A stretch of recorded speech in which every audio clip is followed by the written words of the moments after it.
Good morning student. अभी आज हम कौन सा लेसन पढ़ेंगे?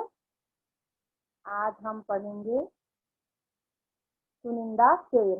क्योंकि सुनो किशोरी तक अपना क्या हुआ था, लेसन पूरा पूरा कंप्लीट हो गया था। चुनिंदा शेर कैलाश सैगर जी ने लिखा है। इनका जन्म 16 फरवरी 1954 में हुआ था।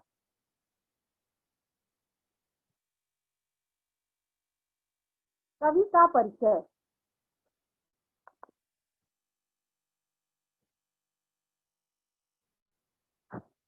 कैलाश सैगर जी का जन्म 16 फरवरी 1954 को महाराष्ट्र के नागपुर में हुआ।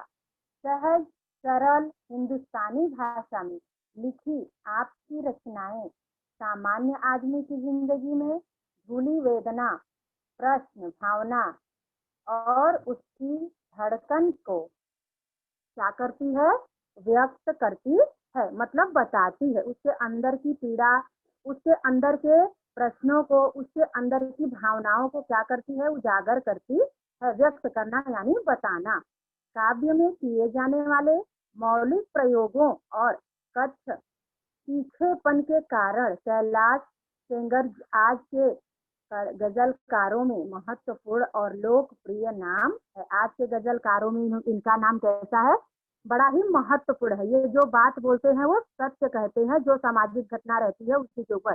जैसा हमने पहले भी देखा है, जो भी लेखक, जो भी कवि लिखता है उसको एक वातावरण चाहिए। जब वो वातावरण वो देखता है, समझता है, सोचता है, तभी वह जाकर लिखता है।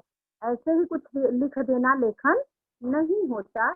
तो वो क्या करते हैं, ये सब चीजें उन्होंने उनके नाम को क्या करती है और भी लोकप्रिय बनाती है।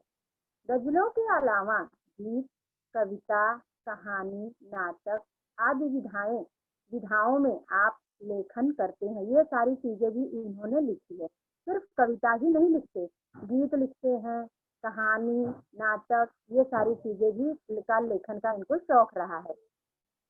पत्रकारिता के क्षेत्र में भी आपका उल्लेखनीय योगदान है।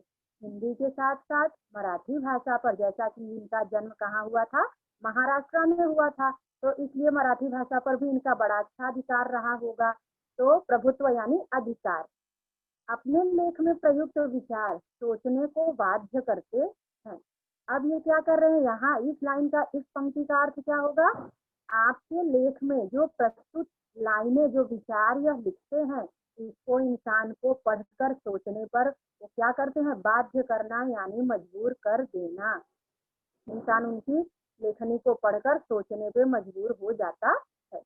आपकी साहित्यिक भाषा पाठकों के मन बुद्धि को झकझोर कर रख देती है। इनकी जो साहित्यिक भाषा मतलब जो लेखनी है, जो इन्होंने कविताएं लिखी है, जो लेख इन्होंने लिखा है, कहानी, चाहे जो भी नाटक, उपन्यास, कविता, गीत, जो भी इन्होंने लिखा है उसको क्या करते हैं, पाठकों के मतलब पढ़ने वालों के मन को, बुद्धि को झकझोरता है। मतलब एकदम इंसान क्या करता है, कोई भी चीज झकझोर देना मतलब एकदम हिल जाना, हिला देता है। अब इनकी प्रमुख कृतियां देखिए। प्रमुख कृतियां क्या क्या है, सूरज तुम्हारा है, ये क्या है, गजल संग्रह है। यहाँ आदमी नहीं जूते भी चलते हैं, सुबह होने का इंतजार, कहानी संग्रह, अभी रात बाकी है, अनुदित साहित्य आदि। ये सब क्या है, इनकी रचनाएं हैं। विधा परिचय। अब जो गजल हम पढ़ने जा रहे हैं, इस चीज का परिचय हम देखते हैं।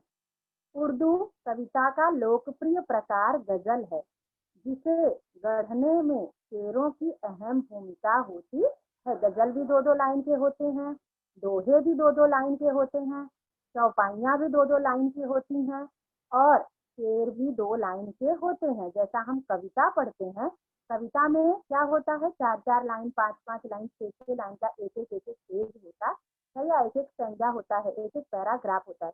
लेकिन जो दोहे होते हैं, शेर होते हैं, चौपाइयाँ होती हैं और गजल होते हैं, ये सिर्फ दो दो लाइन में ही अपने अर्थ को क्या करते हैं, बिखेरते हैं। तो इनकी गजल की लोकप्रियता के फलस्वरूप इसे हिंदी ने भी अपना लिया है। गजल हिंदी में आते आते स्वामी भाव भूमि से हटकर यथार्थ की जमीन पर खड़ी हो गई है। इन शेरों द्वारा हिंदी गजलों ने अपनी अभिव्यक्ति शैली के बल पर लोकप्रियता प्राप्त किया है। रोजमर्रा की जिंदगी देखो, यहाँ रोजमर्रा की जिंदगी दिखाई गई है। इंसान क्या रहता है, कितना सुबह होते ही कितना व्यस्त हो जाता है। हर तरह के इंसान समाज में पाए जाते हैं। गरीब भी होते हैं, अमीर भी होते हैं, मध्यम वर्गीय लोग भी होते हैं। सबके अपने अपने अलग अलग कार्य होते हैं। काम ना हो तो इंसान को आराम भी ना हो। अब ये क्या है, शब्दार्थ। खुशबू, खुशबू यानी सुगंध, किसी भी चीज की अच्छी सुगंध। परिंदे मतलब पक्षी। जुगनू रात में चमकने वाला एक कीड़ा, आप लोगों को पता ही होगा। ख्वाब, ख्वाब उर्दू शब्द है। सपना, ख्वाब को क्या बोलते हैं, सपना। इनकलाब यानी क्रांति आना। हुनर, योग्यता और आपकी क्षमता। दुआ, आशीष। धुन, अनजान, अनाज, घुन, अनाज खाने वाला कीटक। कीटक यानी कीड़ा। जैसा आप लोगों ने, सबके घर में अनाज होते हैं, सबके घर में भंडार घर में भरा रहता है।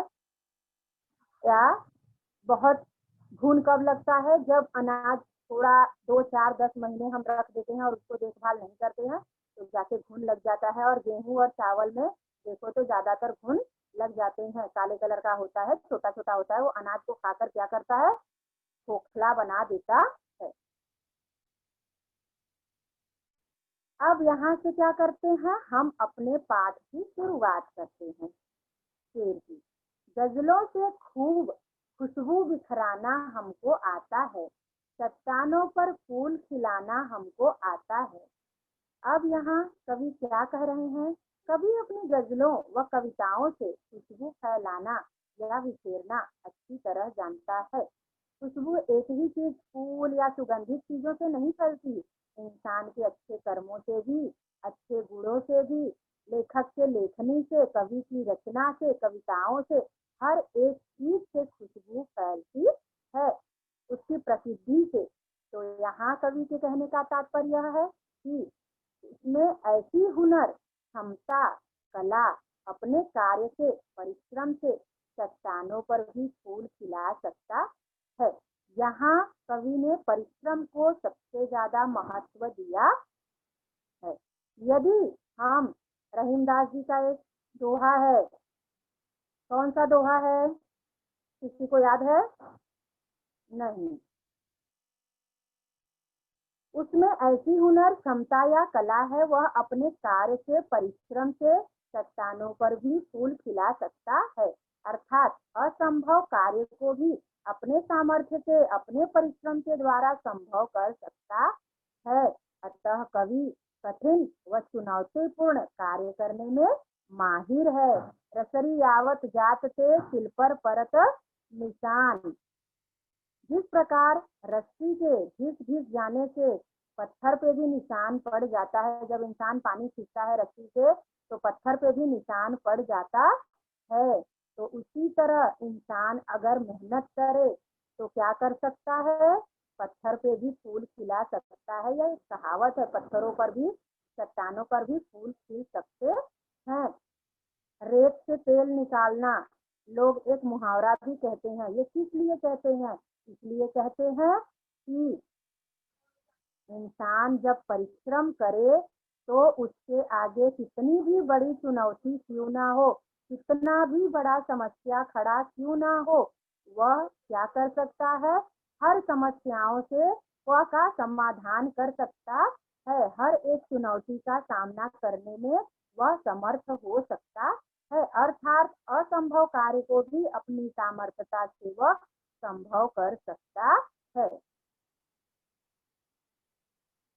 अभी नेक्स्ट, परिंदों को शिकायत है, कभी तो सुन मेरे मालिक, तेरे दानों में भी शायद लगा है घुन मेरे मालिक।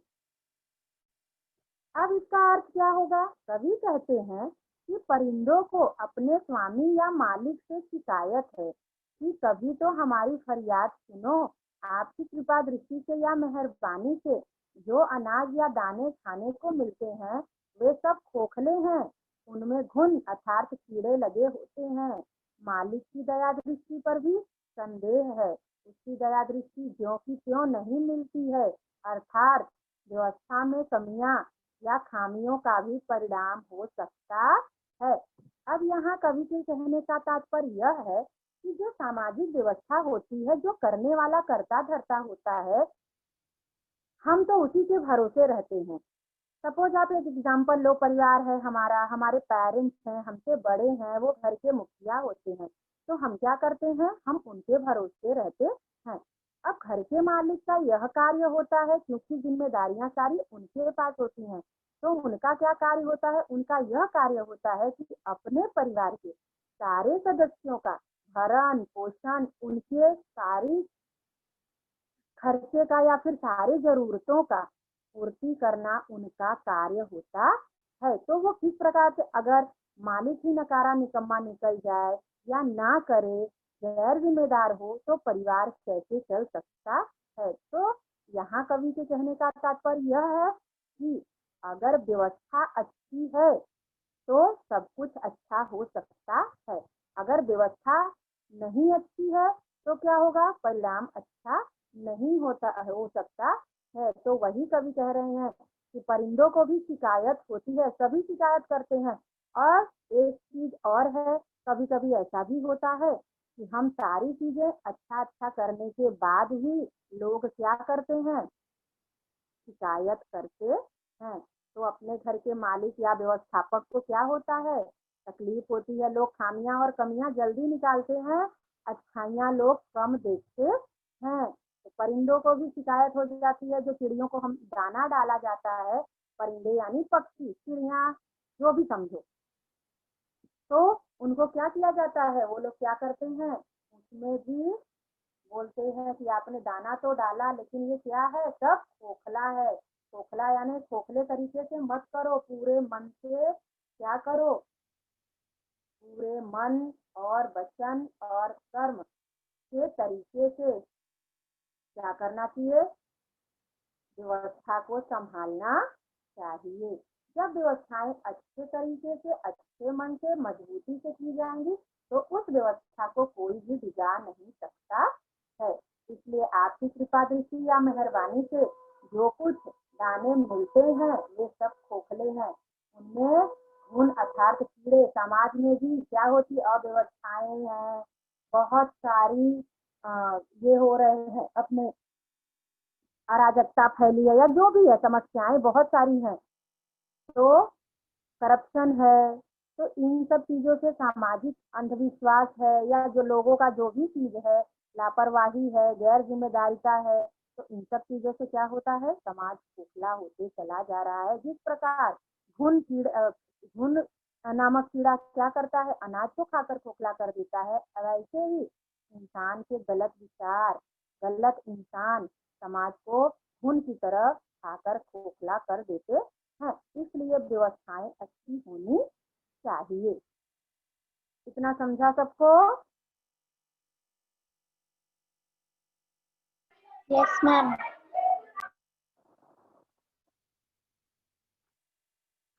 सच, हम जिंदगी के चंद सवालों में खो गए, सारे जवाब उनके उजालों में खो गए। अब ये क्या है, कवि कहते हैं कि जीवन में कुछ परेशानियां या उलझने ऐसी आती हैं कि उसे सुलझाने में खुद उलझ जाते हैं हम लोग। कभी कभी ऐसा लगता है कि इंसान, बहुत सारी समस्याएं जब एक साथ दिमाग में उलझन उलझन उलझन होने लगती है तो इंसान के पास कभी कभी रास्ता भटक जाता है, इंसान कभी कभी समस्याओं से हार जाता है, इंसान क्या करता है, बैठ जाता है, थक जाता है। क्यों?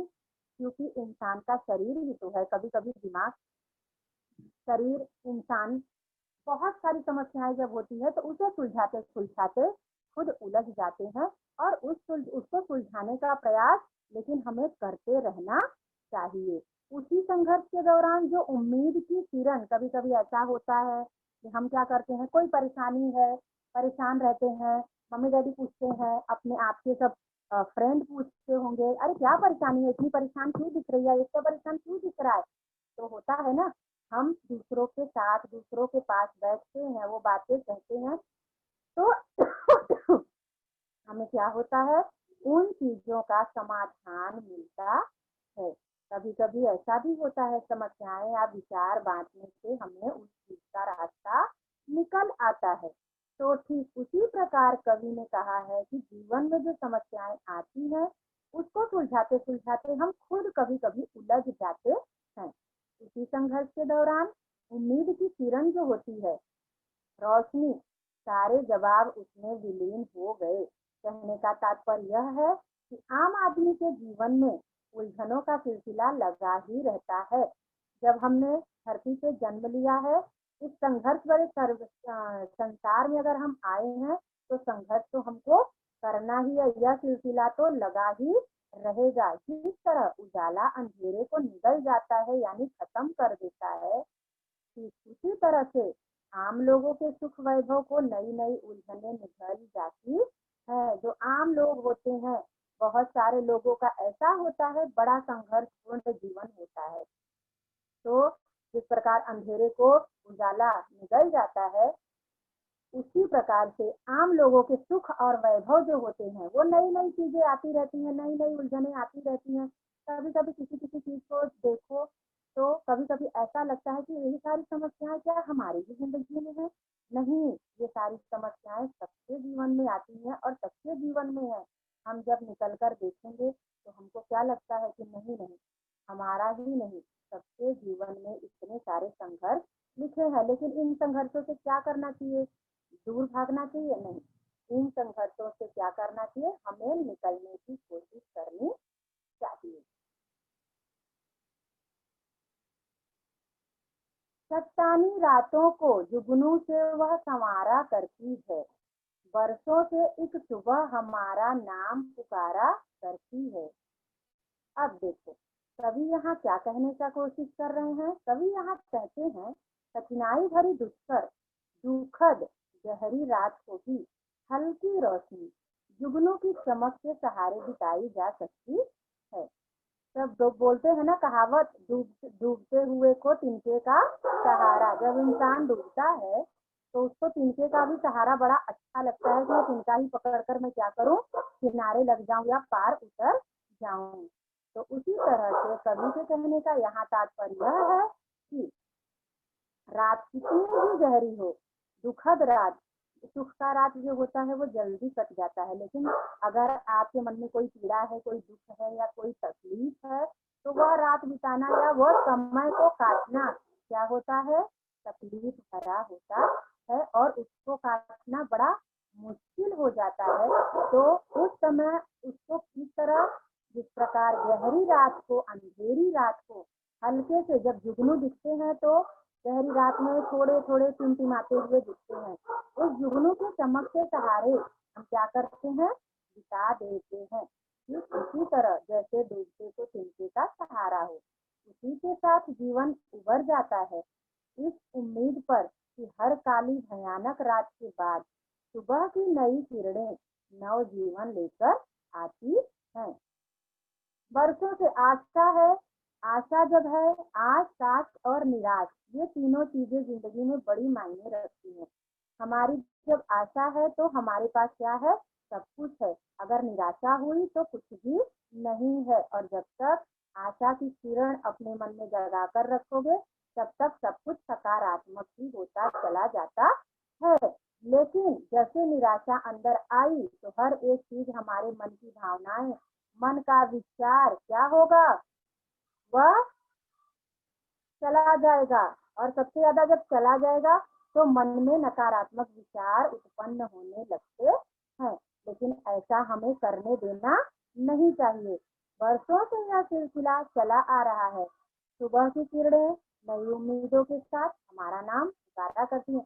जब एक सुबह होती है, सुबह का सवेरा जब सूर्योदय होता है, उस समय अगर आप आकाश को देखो या सूरज को देखो, तो आपको इतना सुकून मिलता है। और सबसे पहली चीज, मन को बड़ा अच्छा लगता है उस समय का प्राकृतिक दृश्य, और अपने अंदर एक नया उत्साह भर देता है, अर्थात जीने का उत्साह बढ़ा देता है, उम्मीद की एक नई किरण, उम्मीद ऐसी चीज होती है, आशा ऐसी चीज होती है।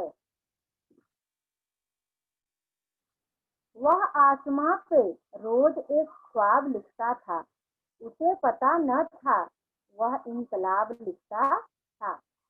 कवि कहते हैं कि अभावग्रस्त, निराशा भरी जिंदगी जीने वाले लोग भी जीवन में बदलाव या अपनी स्थिति में सुधार की उम्मीद रखते हैं। जिसके पास, हमारे पास तो भगवान ने बहुत, आप बाहर जाके देखो तो हम सोचते हैं ना कि भगवान ने इतनी तकलीफें हमें ही क्यों दी है, हर चीज का अभाव हमें ही क्यों होता है। लेकिन जब हम बाहर निकलते हैं, लोगों को देखते हैं, तो क्या होता है, हमें ये सब चीजें दिखती हैं। क्या दिखती हैं? हमें यह दिखता है कि हमसे भी अभावग्रस्त लोग इस दुनिया में हैं, हमसे भी दुखी लोग इस दुनिया में हैं। क्यों? क्योंकि जब हम बाहर निकलेंगे, देखेंगे, सबके जीवन में संघर्ष है, सब दुखी हैं यहाँ। लेकिन हम क्या करते हैं, हम सोचते हैं कि सबसे ज्यादा दुख तकलीफ हम ही को है। इसलिए यह सोचना निरर्थक है, यह सोचना गलत है, ऐसा सोचना नहीं चाहिए। स्थिति में सुधार और बदलाव की कोशिश वो भी करते हैं।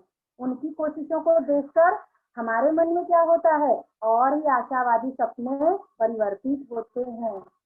क्यों? क्योंकि जब हमको भगवान ने इतना कुछ दिया है, तब हम तकलीफ में हैं, तो इनके पास तो कुछ भी नहीं है, फिर भी ये हंसी खुशी जिंदगी बिताते हैं और आशा की एक नई किरण लेकर अपने जीवन में परिवर्तन या बदलाव करने की कोशिश कर रहे हैं। तो हमें क्या करना चाहिए? हमें भी यही चीज करना चाहिए। ऐसा ख्वाब आसमान पर लिखते हैं, भले ही उन्हें यह सच्चाई पता नहीं होती कि उनके विचारों व ख्वाबों के मूल में परिवर्तन या क्रांति की चिंगारी छुपी होती है। वो क्या जानते हैं कि हम भी समाज को परिवर्तित कर सकते हैं। वो सिर्फ खुद सुखद सपनों को संजोए कहते हैं, जिसमें उन्हें क्षणिक खुशी मिल जाती है। वो क्या करते हैं? अपने सुखद सपनों को संजो कर रखते हैं।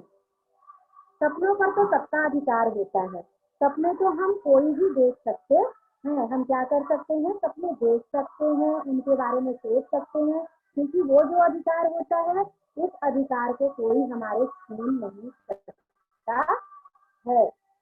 क्यों नहीं छीन सकता? क्योंकि सपना देखना हमारा अधिकार है। तो वो अपने क्षणिक, इसमें उस क्षणिक सपने में क्या होता है, हम कभी कभी देखो सोचते हैं, एकांत में बैठते हैं, अरे हमारे साथ ऐसा होता, वैसा होता, इतना अच्छा होता, और उसी से मन क्या होता है, मन एकदम खुश हो जाता है। तो ठीक उसी प्रकार से वो लोग भी क्या सोचते हैं, अपने क्षणिक खुशी से खुश हो लेते हैं।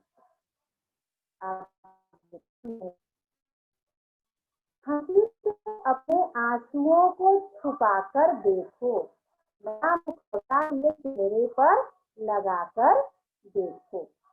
कवि कहते हैं कि मनुष्य को अपने आंसुओं और दुखों को हंसी के पीछे छुपाकर रखना चाहिए। यहाँ मैं आपको कवि रहीमदास जी का एक कविता दोहा सुनाती हूँ। रहीमदास जी ने कहा है, रहीमन निज मन की व्यथा, मन ही राखो गोय, सुन लई है लोग सब, बांट न ले है कोई।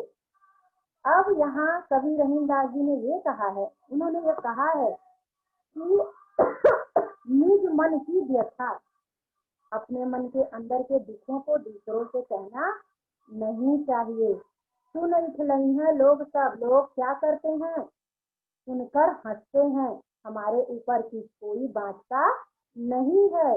तो यहाँ भी कवि ने यह बताया है, यही चीज बताने की कोशिश की है कि अपने मन के अंदर के दुखों को, तकलीफों को हंसी से क्या करना चाहिए, ढककर रखना चाहिए, जिससे कि दूसरों को आंसुओं व उसके कारण का पता ना चले, दूसरों को यह पता ना चले कि हम क्यों दुखी होते हैं या क्यों दुखी हैं। इससे दुख कम नहीं होता है, बल्कि लोग मजाक उड़ाते हैं और भी बढ़ जाता है। समाज में विसंगतियां अर्थात बुराइयां आ गई हैं। समाज बहुत ही एक तरह से सोचो तो बहुत अच्छा है। अगर हम अच्छे हैं तब अच्छा है, लेकिन हम अच्छे अच्छे बन के भी हमें क्या करना चाहिए, कुछ ऐसी चीजें होती हैं जो हमें लोगों से छुपानी चाहिए। अपने मन के अंदर की सारी बातें लोगों से बता देनी नहीं चाहिए। अच्छे लोग रहेंगे, उसको समझेंगे, आपको उससे विचार विमर्श करके बताएंगे, लेकिन बहुत कम ही ऐसे लोग समाज में मिलते हैं। आधा से ज्यादा लोग आपको ऐसे मिलेंगे जो सिर्फ अच्छा होने का दिखावा करते हैं। उस समय यह सोचे हाँ हम दुख उनको बताएंगे तो उनको लगेगा वो क्या करेंगे, आपके मुंह पर दिखावा करेंगे कि नहीं नहीं आपके दुख से हमें भी तकलीफ हो रही है। इसलिए चेहरे पर क्या करना चाहिए, बाद में वो मजाक उड़ाते हैं। हमारे चेहरे पर हमें हंसी का मुखौटा पहनकर चलना चाहिए। इसमें हमारी सबसे अच्छी भलाई है, क्योंकि जो हमारे तकलीफ है ना उसको कोई बांट सकता है और ना ही उसको कोई क्या कर सकता है, उसका हमें कोई हल दे सकता है। उसका हल, उसका रास्ता हमें ही निकालना चाहिए। और हम इतने सामर्थ होते हैं, हमें इतना मजबूत बनाना चाहिए अपने आप को कि हम हर एक संघर्ष का सामना, हर एक कठिनाई का सामना कर सके। अगर हम पहले से ही मजबूत रहेंगे तो जिंदगी तो बहुत बड़ी है, आगे न जाने कितने संघर्षों का हमें सामना करना पड़ेगा। फकीरों की दुआओं में असर देता है, आंख से इत्र बांटने का हुनर देता है। अब देखो यहाँ कवि कहते हैं फकीरों की दुआओं में बड़ी ताकत होती है। फकीर सच्चे परोपकारी होते हैं, लेकिन जो सच्चे फकीर होते हैं वो, जो आजकल के साधु संत और फकीर है वो नहीं। आजकल के साधु संत और फकीरों का कोई भी ये विश्वास तो करना ही नहीं चाहिए। तो जो सच्चे संत और सच्चे फकीर होते हैं उनके दुआओं में बड़ा असर होता है। ये निस्वार्थ भाव से लोगों का भला करते हैं। ये क्या करते हैं, कुछ रखते नहीं है, वो निस्वार्थ होते हैं, बिना किसी स्वार्थ के लोगों का भला करते हैं। जो लोग परोपकार के लिए त्याग, सेवा, समर्पण का भाव रखते हैं, ईश्वर भी ऐसे साधु संतों व फकीरों को ऐसी दिव्य शक्ति प्रदान करते हैं जिससे वे लोगों का कल्याण कर सके।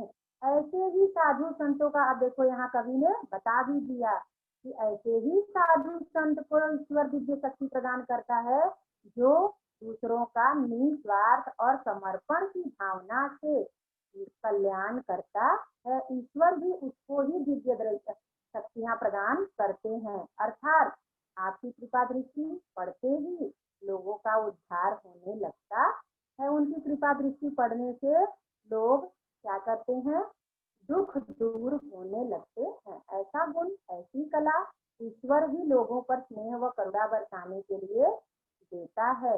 जीवन, सभी के जीवन में समान रूप से फूलों का खुशबू अर्थात खुशहाली बांटने का हुनर। फूल है वो अपने खुशबू खुद नहीं लेती है, दूसरों को बिखेर देती है। और फूल ऐसी चीज होती, फूल का बगीचा अगर कहीं है तो फूल जिस हवा के साथ, जिस हवा का रुख जिस दिशा में होता है उस दिशा में फूल भी क्या करती है, खुशबू बिखेरना चालू करती है।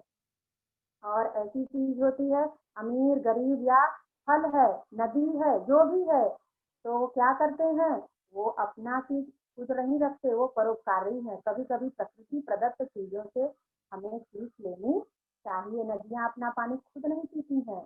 उसी प्रकार जो साधु और संत अच्छे और सच्चे फकीर होते हैं वो क्या करते हैं, वो अपने द्वारा लोगों का कल्याण करते हैं। और ऐसे ही अच्छे सच्चे साधु को या संत को ईश्वर भी कृपा दृष्टि देता है, दिव्य शक्तियां प्रदान करता है। क्यों? क्योंकि वह लोगों को ज्यादा से ज्यादा सेवा और समर्पण की भावना देते हैं, लोगों पर स्नेह व करुणा बरसाते हैं। हम बोलते हैं ना कि भगवान न जाने, भगवान थोड़ी उतर कर आते हैं हमारे सामने। हमने कभी भगवान को देखा है? नहीं देखा है। भगवान थोड़ी आते हैं, भगवान ऐसे ही किसी रूप में आकर हमारी क्या करके जाते हैं, सहायता या मदद करके चले जाते हैं और हम क्या करते हैं, भगवान का शुक्रिया अदा करते हैं। हे भगवान, आज आपने हमें बचा लिया, या आज आपने हमारा कल्याण किया, या आज आपने हमारा यह कार्य कर दिया। जब हम कोई कार्य हो जाता है हमारा, तो सबसे पहले हम क्या करते हैं, भगवान को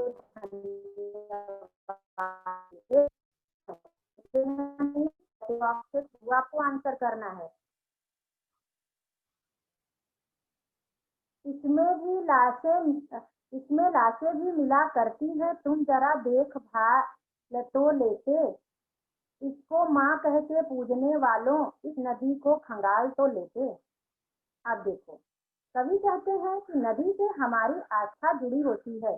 बहुत सारी पवित्र नदियां हैं, गंगा है, ब्रह्मपुत्र है, सरस्वती है, जो भी है, यमुना है, बहुत सारी नदियां हैं जिसको हम क्या करते हैं, हम बड़ी आस्था से उसको पूजते हैं, या हमारे लिए भारतवर्ष में नदियों को पूजनीय ही माना जाता है।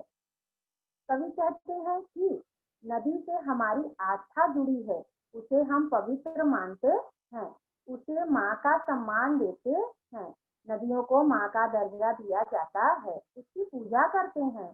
तो उसकी स्वच्छता व गरिमा का ध्यान रखना भी हमारी नैतिक जिम्मेदारी होती है।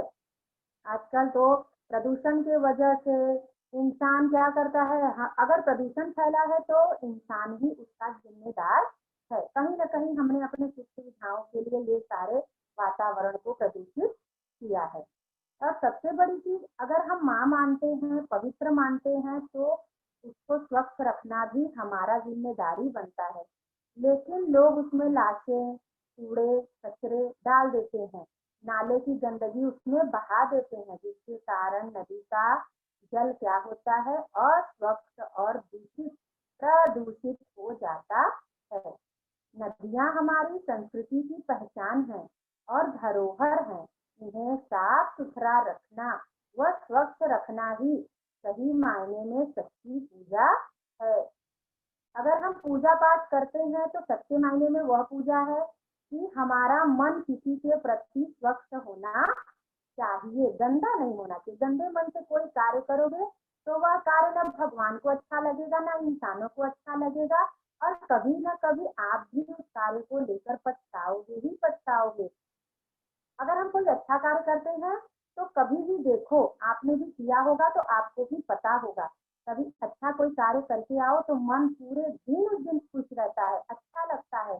लेकिन कुछ गलत कर दो, या किसी को कुछ उल्टा बोल दो, या कुछ गलत कार्य करके बाहर से आओ तो दूसरों से छुपाओ, तो क्या होता है, मन में जब अकेले बैठोगे तो वो ख्याल आने लगते हैं, ये मेरे से अच्छा काम नहीं हुआ, मुझसे गलती हो गई, यह काम होना नहीं चाहिए था। तो ठीक उसी प्रकार से अगर हम माँ मानते हैं, आस्था जुड़ी हुई है, तो हमें क्या करना चाहिए, हमें इसको अपवित्र होने से बचाना चाहिए, क्योंकि प्राचीन काल से ही नदी हमारे संस्कृति की धरोहर है।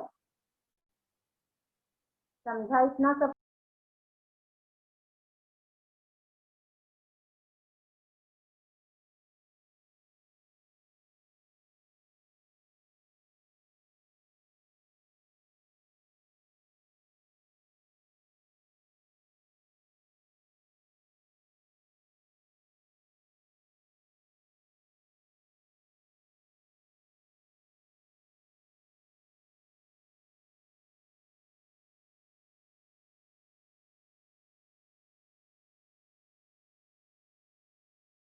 जब भी पानी किसी के सर से गुजर जाएगा, तब वह सीने में नई आग लगाएगा। कवि कहते हैं कि मनुष्य में अन्याय, अत्याचार सहन करने की एक सीमा होती है। जब अत्याचार सहते सहते सहन शक्ति समाप्त हो जाती है, तब विरोध या विद्रोह की ज्वाला धधक उठती है। इंसान जब तक पानी सहता है, कब तक, जब तक उसके सर से गुजर नहीं जाता। जब सर के ऊपर से गुजर जाता है तो इंसान क्या करता है, तब उसका विद्रोह करता है अपने बचाव के लिए, चाहे विद्रोह हो चाहे कोई भी उपाय हो, करना शुरू करता है। तो ठीक उसी प्रकार कवि के कहने का यहाँ तात्पर्य यह है कि मनुष्य में अन्याय, अत्याचार सहने की जब तक सहन शक्ति है, क्षमता है, तब तक वह सहता है। जब वह सहने की शक्ति समाप्त हो जाती है तब वह क्या करता है, विद्रोह की ज्वाला भड़क उठती है उसके मन में कि नहीं, अब नहीं, बस अब हो गया, अब हम और नहीं सह सकते, और क्रांति का जन्म हो जाता है। अतः सालों से सीने में दबी हुई आग, सहना मतलब ये नहीं होता कि इंसान सह लेता है तो उसे भूल जाता है, भूलता नहीं है, बस जब तक अपनी सहन शक्ति अंदर बरकरार होती है तब तक वह उसको अंदर दबा कर रखता है और सहता रहता है। जब सहन शक्ति खत्म होती है तो जिस तरह से धरती के नीचे ज्वालामुखी क्या करती है, एक एक लावा इकट्ठा करती है, तब अचानक करके वह फट जाता है।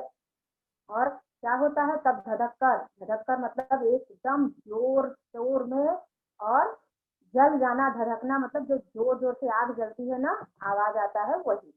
तो उसी तरह से जब ज्वालामुखी फटता है तो बहुत सारा विनाशकारी कारण, विनाश कारक हो जाता है। तो उसी प्रकार से जब अंदर की ज्वालामुखी धधक कर बाहर आ जाती है, आवेश में मनुष्य विवेकहीन हो जाता है। आवेश यानी क्रोध, क्रोध में मनुष्य क्या होता है, अपने सारे बल बुद्धि को खत्म, उसकी बुद्धि खत्म हो जाती है। विवेकहीन मतलब बुद्धिहीन हो जाता है। तब वह क्या बोलता है, क्या करता है, उचित है अनुचित है, ये सारी चीजें उसके समझ से परे हो जाती हैं, उसको समझता नहीं है। यही से सामाजिक परिवर्तन की शुरुआत होती है। क्रांति कभी अपने से नहीं आती, वह लाई जाती है। इंसान सहते सहते सहते सहते क्या करता है, नहीं बस अब इस चीज को परिवर्तित करना ही है। तब वह क्या होता है, एक तरह का सामाजिक क्रांति आता है और परिवर्तन की शुरुआत हो जाती है।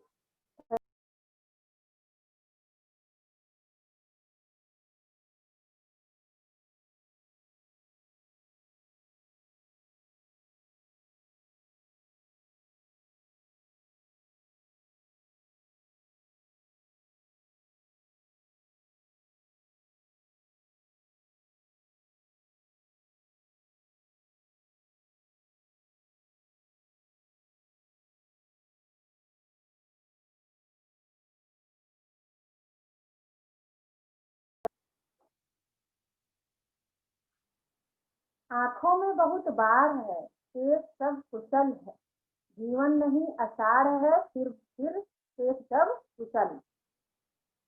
अषाढ़ महीना होता है, एक सावन के बाद, सॉरी जेठ के बाद आता है, हिंदी महीने का नाम है। कवि कहते हैं कुछ लोगों के जीवन में दुखों का सिलसिला लगा रहता है, उनके आजीवन संघर्ष। कभी कभी कोई कोई इंसान आप देखे होंगे, किसी किसी को बहुत सुख होता है और किसी किसी को बहुत तकलीफें, बहुत संघर्ष झेलना पड़ता है। तो हम आम भाषा में बोलते हैं, अरे भगवान ने इसको सिर्फ संघर्षों के लिए बनाया है क्या, या वो इंसान भी सोचता है देखो हमारे सब कुछ है, लेकिन क्या करता है इंसान,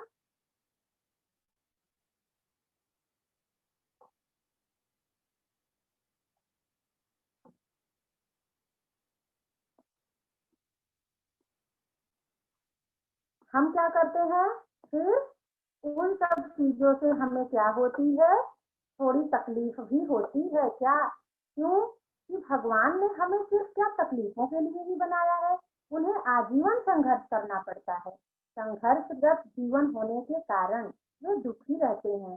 जब बहुत सारी तकलीफें तकलीफें तकलीफें ही होती हैं और बहुत मेहनत संघर्ष करने के बाद भी अगर तकलीफें होती हैं तो क्या होता है, तब हमें ऐसा लगता है कि नहीं, हमारा जीवन सिर्फ संघर्षमय ही है, और संघर्ष जीवन होने के कारण वे दुखी रहते हैं, दुख होने लगता है, आंखों में आंसू भर जाते हैं।